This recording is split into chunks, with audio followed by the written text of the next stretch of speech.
This is the Doctor bringing you a new campaign for Battle Brothers.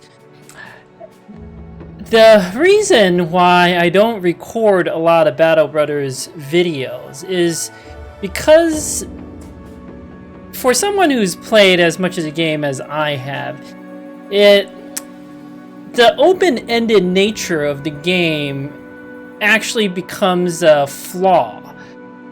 Or I should say, like, I want an objective of some sort, and for the first 1,500 hours that I played this game, not having an objective was great. You can decide what you want to do.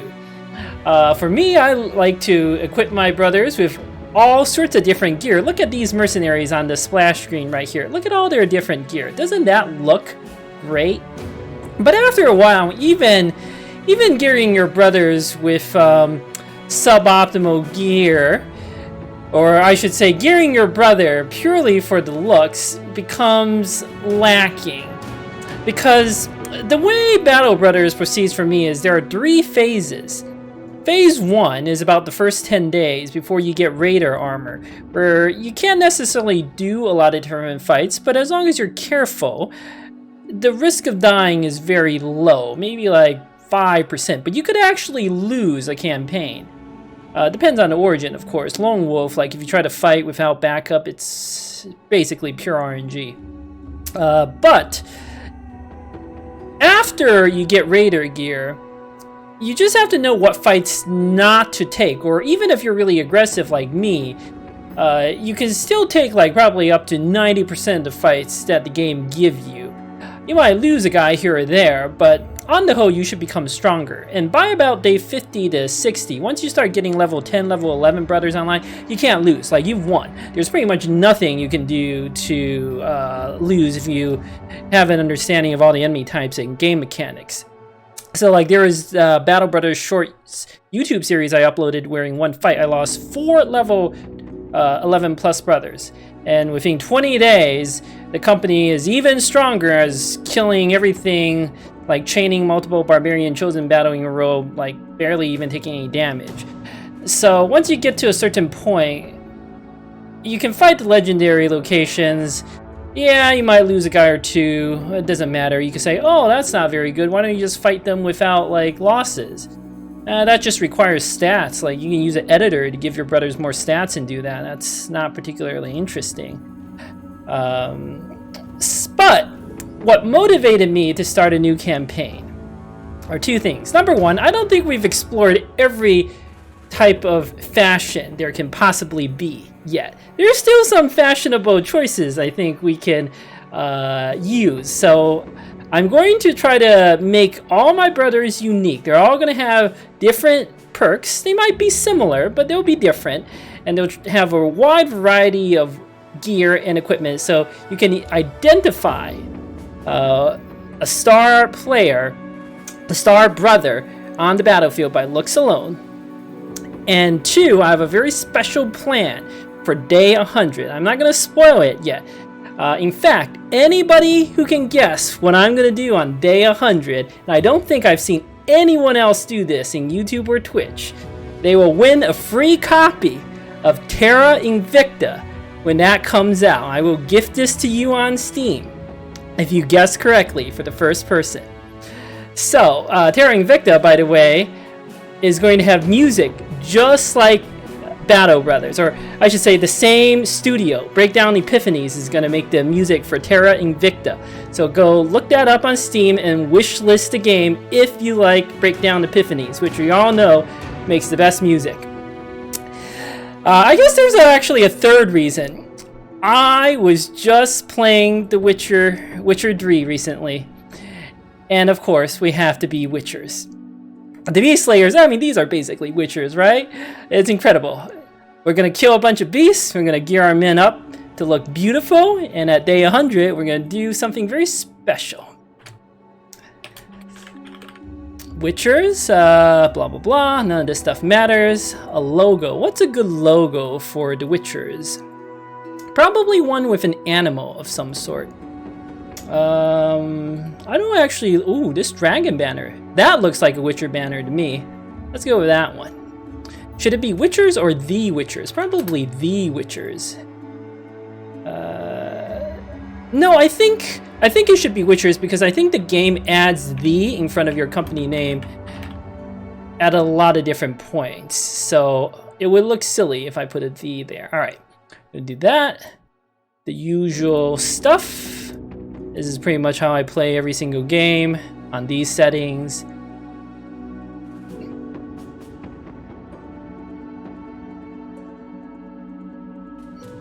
So, special plan and fashion. And roleplay. That's roleplay. I'll still have an incentive to try hard because of my special plan on day 100.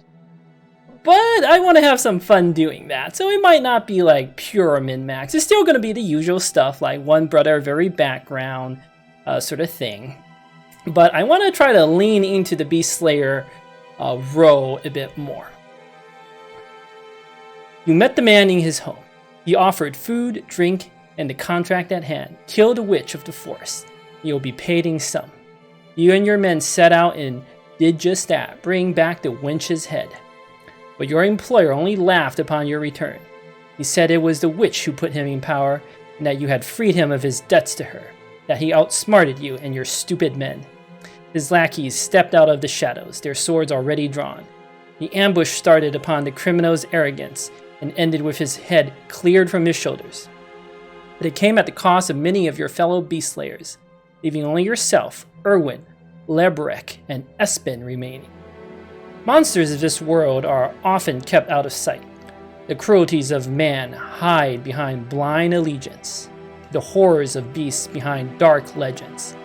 As the leader of a band of beast slayers, it has become steadily more apparent that you can no longer differentiate between the two. If you are to make coin-hunting creatures, then you might as well add more to the pot by adding man to the ledger. The most wicked beast is the one that thinks itself more. That's very fitting. Look at this, my character here on the map. Like, doesn't that just look amazing? I feel like I have to build a guy with steel brown, no hat, and like some sort of super cool armor just because it looks so amazing. Alright, the starting characters, the Beast Slayer gets excellent starting characters. Wow, we have 2 pieces of the 55 armor, which is very good. Nothing notable, I think. Fear of undead, Wow, 62 melee skill? Really? Huh, you could be a hybrid. Very interesting. That sprained ankle's not great. No shield and no defenses, which is not good. 110. Let me unequip my men. Alright, I had a chance to review my men, but I'm not gonna assign the stat points or the perk points just yet. What I want to do at the start is I want to try to get up to 6 brothers as fast as possible, and you do want to start killing brigands so you can get some more of their gear. At this point, I actually can't fight beasts except for webnecks, because webnecks are like 5 webnecks or 7 webnecks we can handle with 6 guys, even with crappy armor. But like dire wolves, very, very RNG until I get better armor or a shield or something like that. And Noxer, same thing, RNG. It's not impossible to beat those enemies, but I just, like, that's where the RNG in this game comes in. The way I lose campaigns is pretty much I do insane things in the first 10 days, like try to fight guys without a bannerman, or try to fight 18 zombies with a necromancer. Yeah, with like Brigand Thug gear. You could win, but it's just like rolling the dice, and that's not interesting.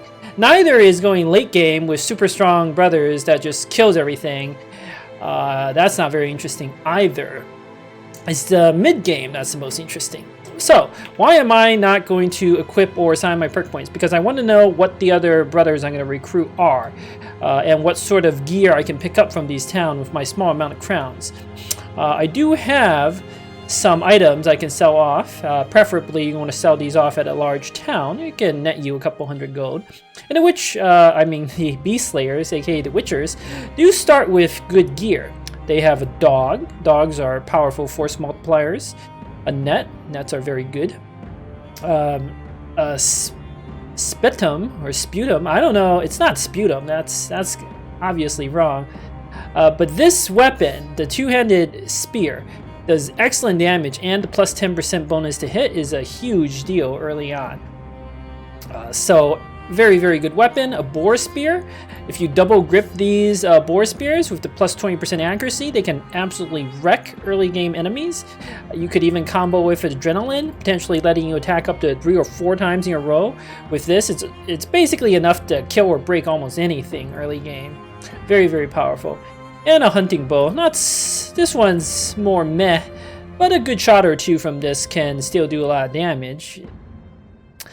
For now, the plan is going to be, let's find some more guys. I'm gonna keep the net in the pocket because I want the double grip bonus. And then I'm gonna reassign perks and stats and all that stuff. Let's check out this little town first, Blankwassa. It's a contract, we may not do that. Trying to look for good, cheap recruits. Marketplace, what's here? There's a shield, but it's real expensive. There's a bunch of spears, very expensive. I will pick up the knife. You need these things to dagger enemies down early game.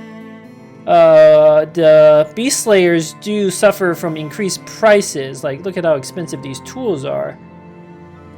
Which, you know, we can work with that. Who can I hire? This beggar with a club, that's something. Clubs are decent. None of these guys have weapons, which is actually a problem for us. What is this contract? Huh.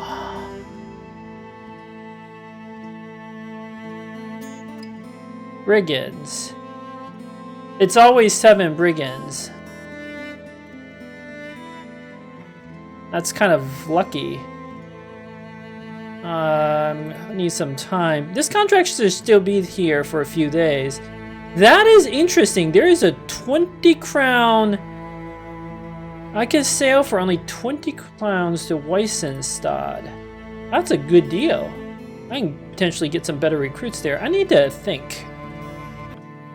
Alright, I thought about this move strategically, and I'm even like thinking about this stuff because of my 100-day limit. If you have no time limit, this is not worth thinking about these minor decisions here. But I want to see, like, I want to do this contract. Here's my thought process. I want to do the Brigand contract, obviously. However, it is an exceedingly bad idea to do that contract when your brothers are down. Like, ideally, I actually spend a day just walking around, getting this hit points up. Improving the morale can help. So, because they start at wavering, they have a minus 10% to all their stats. That's really bad. Like, minus 10% to attack makes a big difference. That's like a surround bonus difference. So, ideally, you spend a day walking around, try to get that morale up, try to heal some of your hit points. Like, right now, this guy's down 17 hit points. That's a hit at this level, which is a big deal, and I don't want to lose anyone right now. Now, the backline guy could probably get away with, like, fewer hit points. The other problem is this town, all their stuff is expensive, except for nets.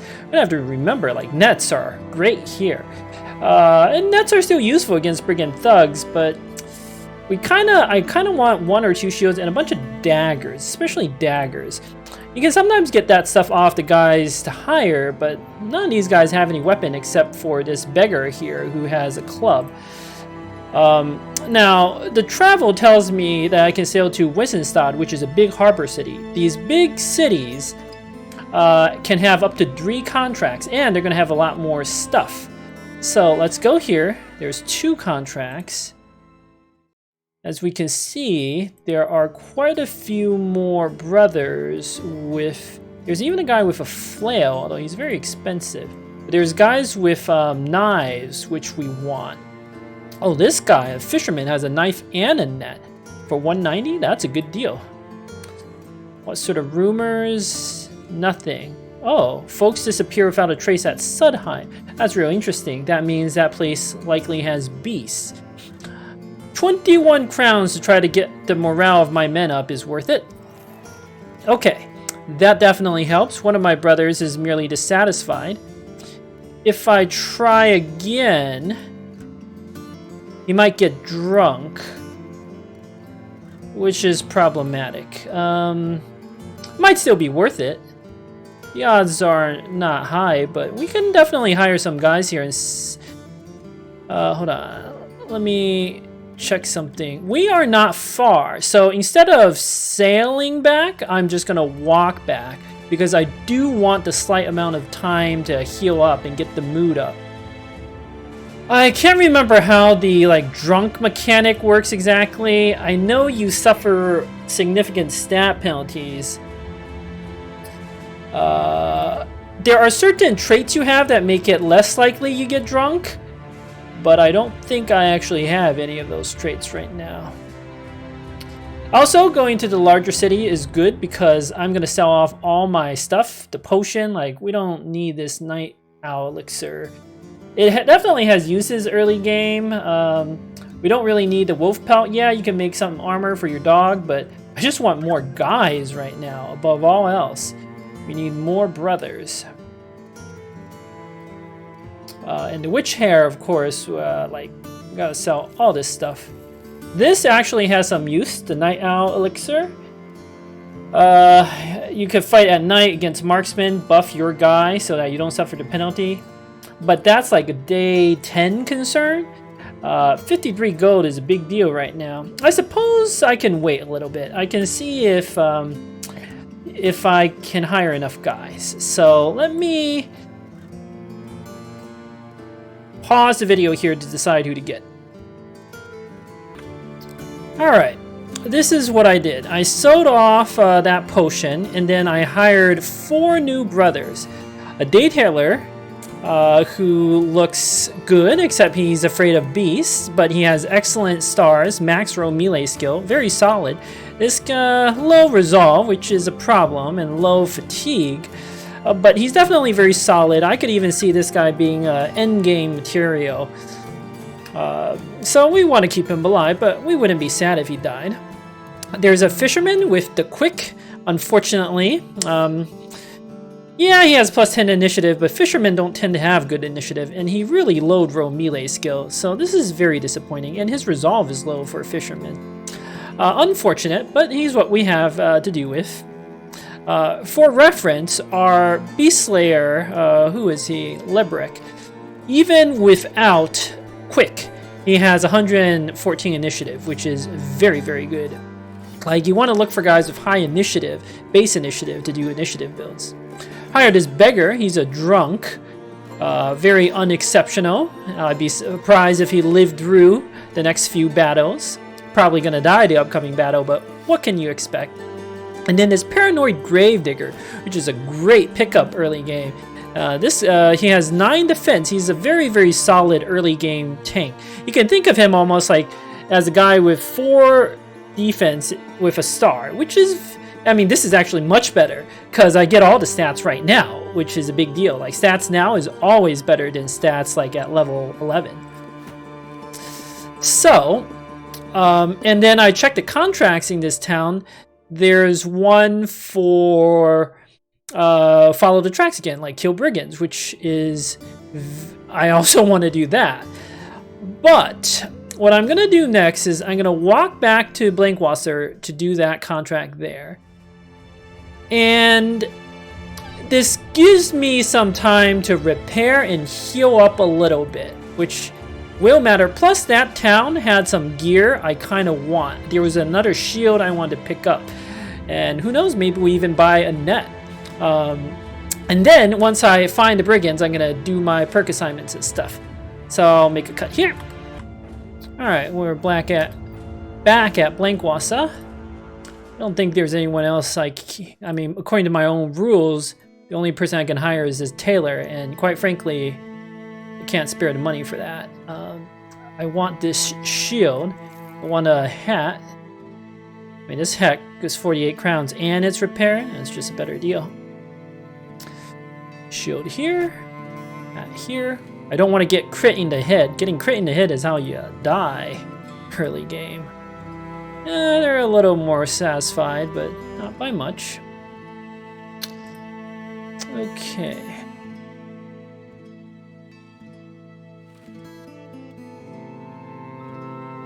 Not gonna pick up the net yet. I might actually have to buy tools. Alright, it's good enough for this contract. I have not forgotten the perk or the stats yet, but I want to see. Well, this is letting us explore some of the map, which is good, and getting more healing. As always, it's gonna be 7 thugs. It's always 7 thugs. Okay, resources are very tight. We're basically repaired and healed up.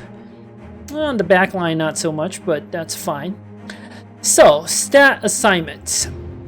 Let's also equip the rest of this gear here. I'm gonna equip a net in case we need it, and I'll put a net in probably your pocket in case we need it. And we have the doggo. I'm not sure Espen is the best person to use that. I actually think it's going to be the Gravedigger. Alright, so stat assignments and perk points.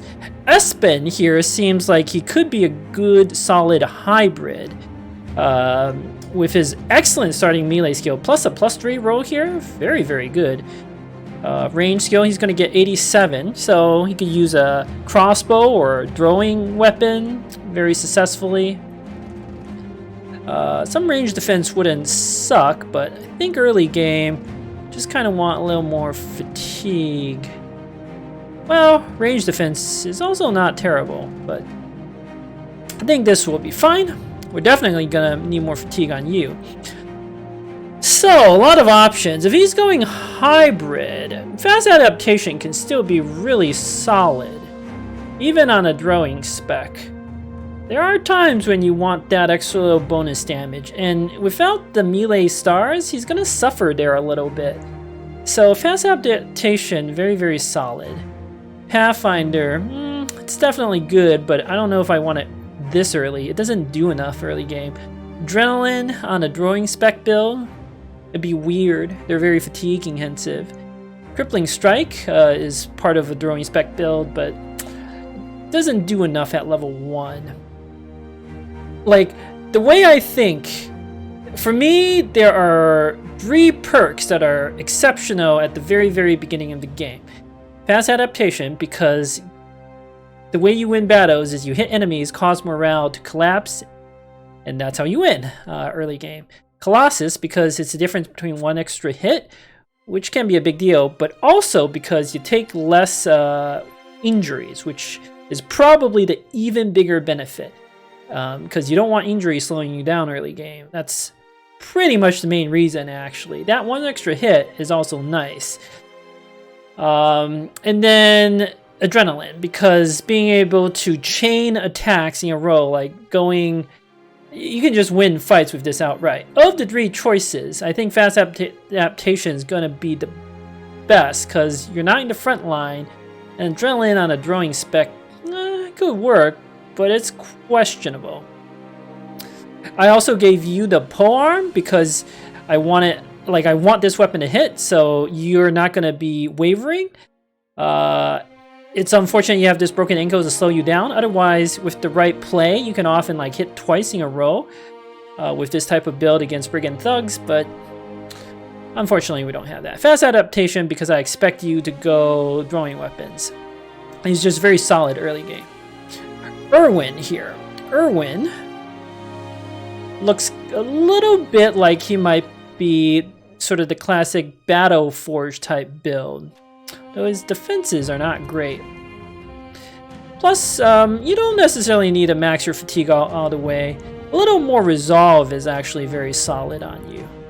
If you're gonna go Battle Forge, of the choices, I feel like you're gonna be on the front line soon enough. And I'm just going to pick Colossus. I don't know what type of weapon you're going to be using, so fast adaptation may or may not be good.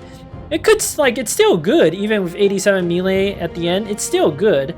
Adrenaline is another very solid option. Maybe I should consider that instead.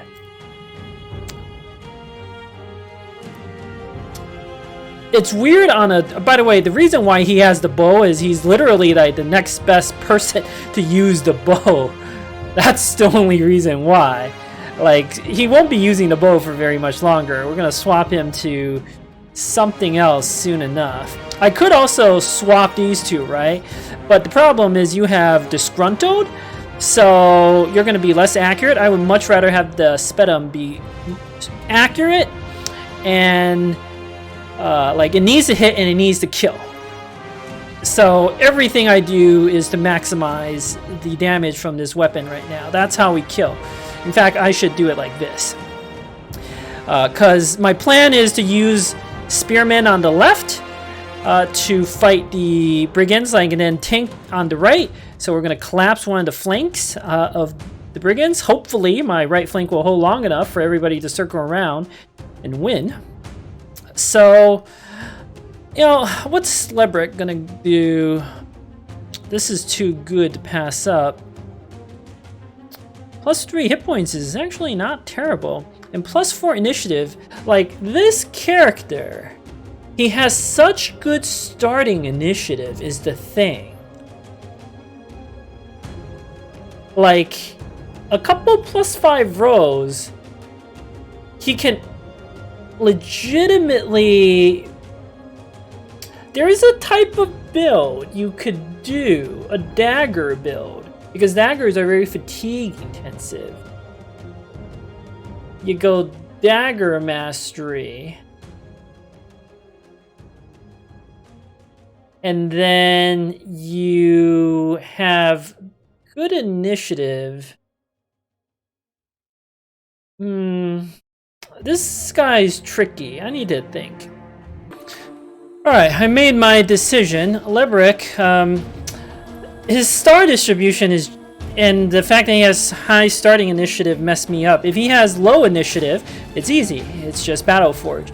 If he has stars in like hit points or even something else, like let's say something irrelevant, like range defense, I would go Nimbo with initiative. However, his stars just kind of dictate. For now, I'm planning on some sort of Battle Forge build. This would be really tough. It's a +5 initiative roll. Oh boy, I don't know what I would do. But let's go something like this for now.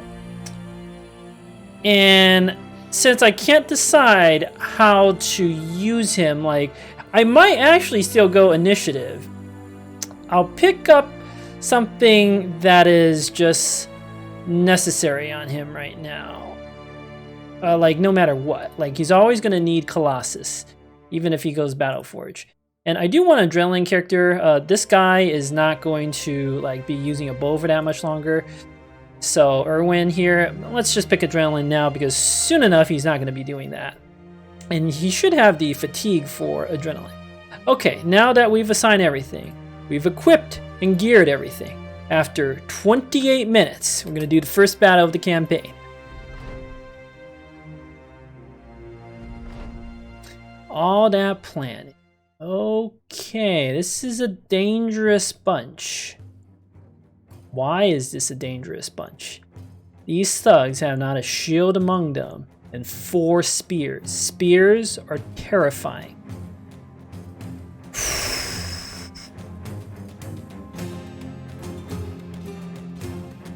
Now, note the initiative order. We go faster than they do, as long as we don't wait.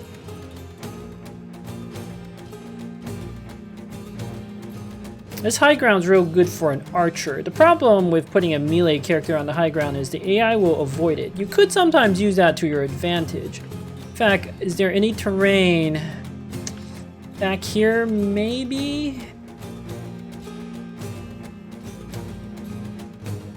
A little questionable.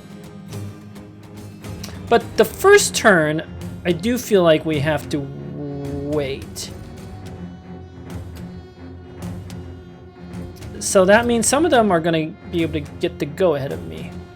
But we kind of have to do that.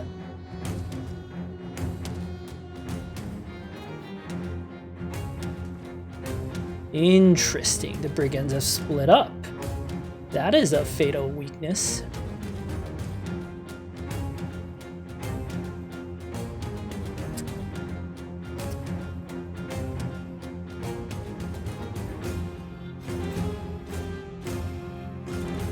Very fatal.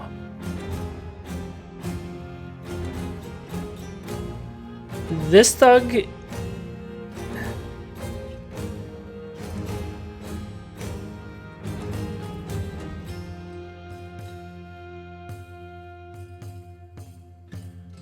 Well, so this guy, the Gravedigger, he's paranoid. He definitely should wait. Okay, what do you think? Alright, while we have nets, why not use them? I thought about this for a while. This Batto is interesting. Ideally, we get this armor from that thug, and then this good Gambison armor. I don't think we're going to get the armor from this thug. It's just not practical. If these two were grouped together, I think we could get their armor, but this fight is actually really hard because there are 4 spears. Spears are how you die early game. They're so accurate, even Brigand Thugs can use them. So if I net this thug, he literally cannot do anything next turn. And the only incoming damage is this guy with the club, which not great, but we can deal with that. I'm just gonna sit here. This is the only guy who can attack us, and our fisherman's confident. He might get ganked and he might die, but it's a price we have to be willing to pay. I'm gonna step Irwin up to take advantage of the high ground, 40%. Let's just take the best possible shot. Hey, great shot. Pierce that leg muscle on the Brigand Thug in the back. Beautiful. Well done, Irwin. No need to use adrenaline yet. Lebrick needs to go up and attack. We're gonna get 2 spears and this Spetto. Like, it's too good. 70% miss. Beautiful. Here in the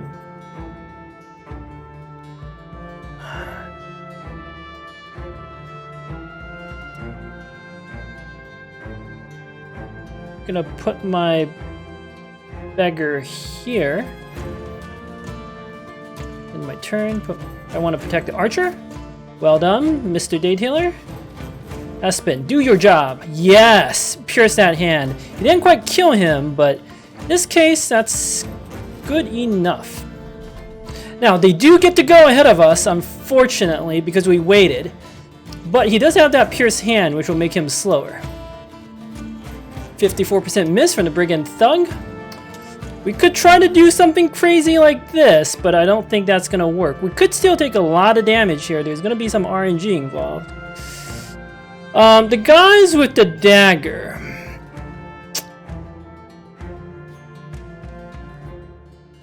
I haven't decided what to do with you yet. We could rush you up here. End my turn. 97.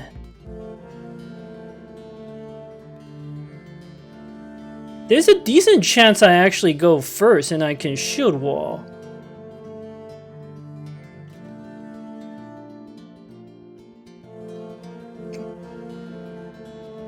But you wouldn't live very long. 30 against like 70 attack. Yeah, you would still die.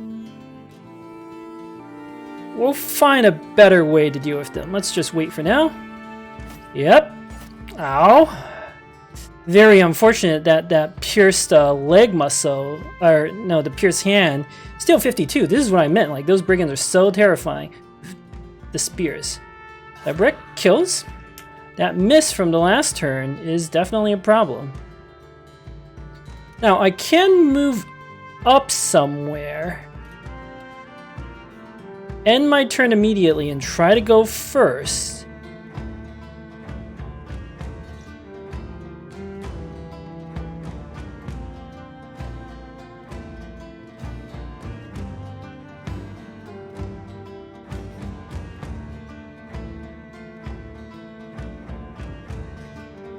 Our initiative is good.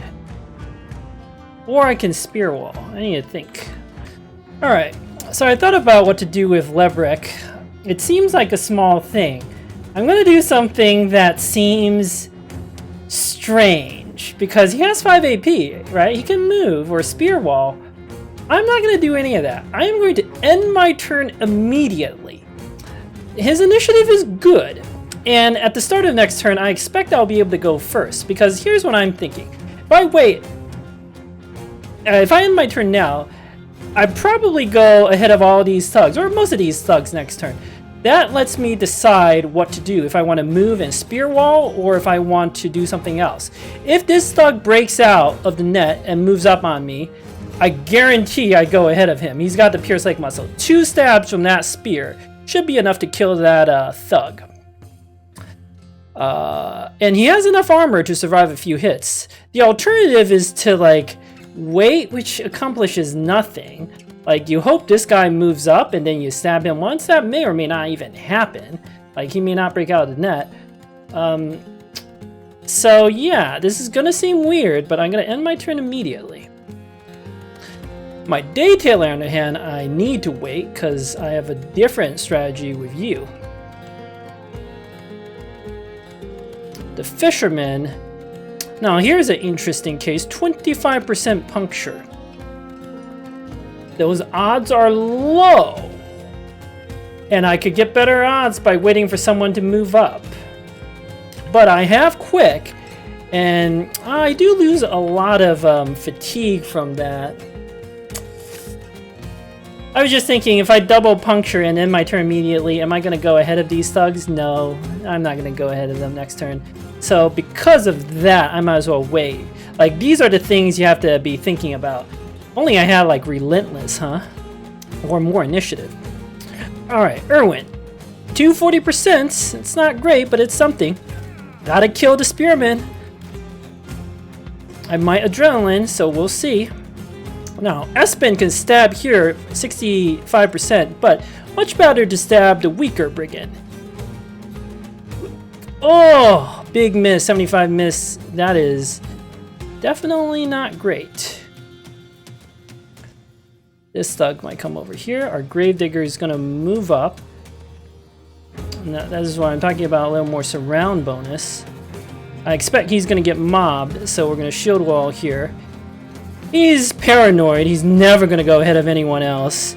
So I might as well wait in case I get stunned. Ah. Yeah, good choice. This thug's going to move up.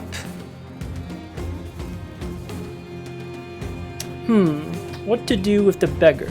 Daytailer is going to stab twice, of course. Not even a question.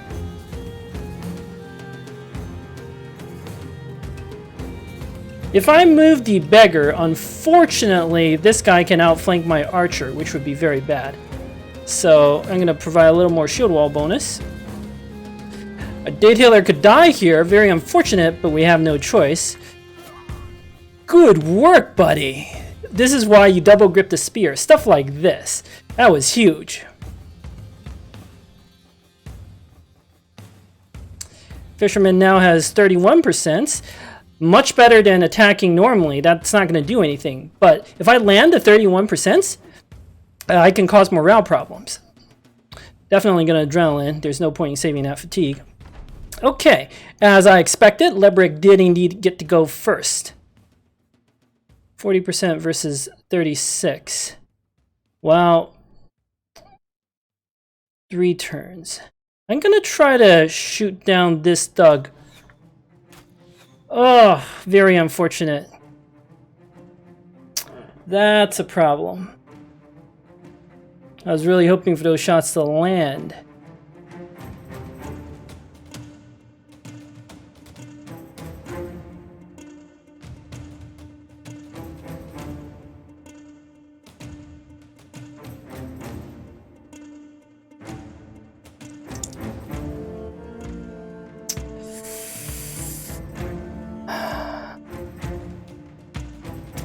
Tricky. There's no point in, or let me calculate. If I, what's the shoot? 15, so if I Adrenaline, it's basically 78 fatigue. I won't be able to shoot twice next turn, so there's no point in Adrenaline. 1, 2, yeah. As expected, Librick didn't get indeed get to go first. Unfortunately, that thug actually broke out of the net. I was not counting on that.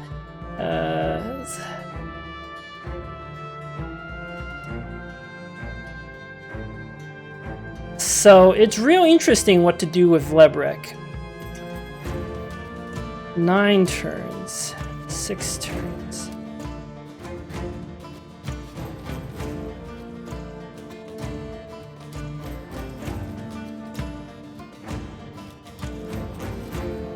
I can survive one more stab on my Daytailer.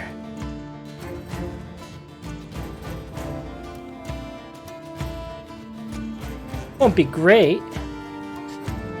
A stab here.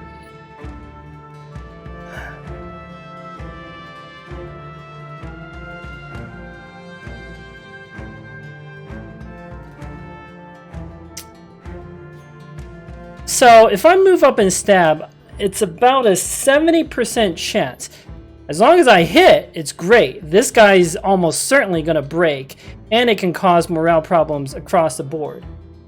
The alternative move is to spear wall, blocking off this hex, so this thug is going to move up, hit me once. Like, you just have to assume he's going to hit. And then what do I do exactly? Like, it's not even clear what I would do. If I come, let's say, here and stab away at this thug, maybe the thug goes somewhere else? I think he's still going to move up and stab the Daytailer. I'm worried about morale. If I go here and he moves up, he can cause some morale problems on me. Like, the way you win these battles is through morale checks more than anything else.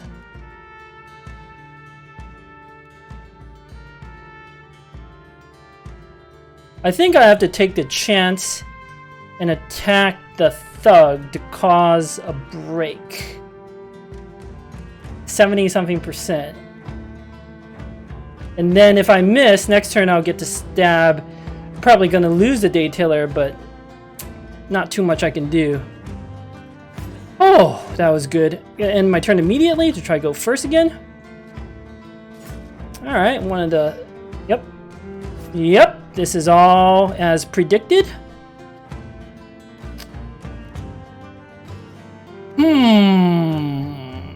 Do I try to save the Daytailer? I think the answer is yes. I wanted his armor, but it seems unlikely. I do have a slight bonus chance to hit head. That's real good. End my turn immediately. So, why did I choose to attack this thug? Part of it is to save my Daytailer, but there's actually another reason. The headshot, and this thug, his armor is mostly wrecked, and daggers are actually really good if you don't have armor. Oh, our fisherman dodged 2 attacks from the Brigand Thug. Excellent work. Gonna end my turn immediately on the beggar. Maybe we get to go first. I have the pierced leg. I'm most certainly not gonna go first, but that armor. Really want that armor. Let's wait. Maybe we can dagger the armor down. Nice 30% dodges. 32%. No such luck. Our Gravedigger tries to kill the thug but misses twice. We have no choice.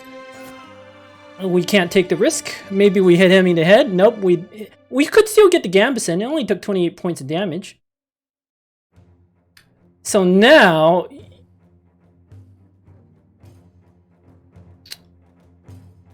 let's back my Daytailer up in case the Brigands somehow get a clever idea. Alright, Leverett's gonna move up. Try to cause a morale break. No such luck. Kinda want your armor... 2 turns. This guy is ultimately not that dangerous.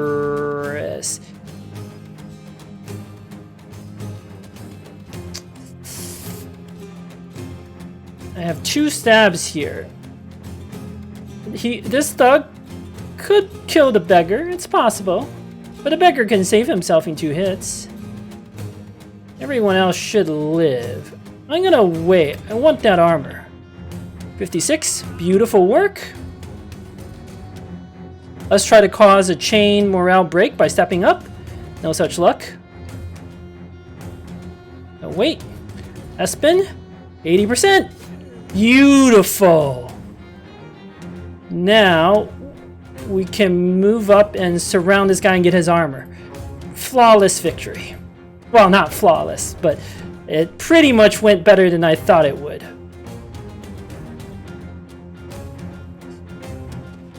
Ah. Alright, I'll dagger down that Brigand Thug for his armor. Took some damage on the Detailer. It's not great, but his armor saved him. He was 1 hit away from death. Those double grip spears, very terrifying in the early game. And that was about it. The Gravedigger took a slight hit on his armor from, I think, a club. Detailer is injured. That's okay. The pierced leg muscles, we can work around that. Got both pieces of armor. Beautiful, although they're a little beat up. Got a lot of spears, which is huge at this stage of the game. And some clubs, too. And an axe. Alright. We're gonna need tools. Yeah, this armor is still worth repairing. I mean, I can't field you in the front. I could potentially field you in the back. Even that's a little risky. And oh, but everyone's dissatisfied at least and content, so you can get morale buffs. Like, that's huge. All right, good fight, good fight. Probably the best possible result we could have gotten from that fight. Very dangerous. Those 4 spears, actually real scary. I think this is a good place to end the first episode, which has ran very long. Thank you for watching. Until next time.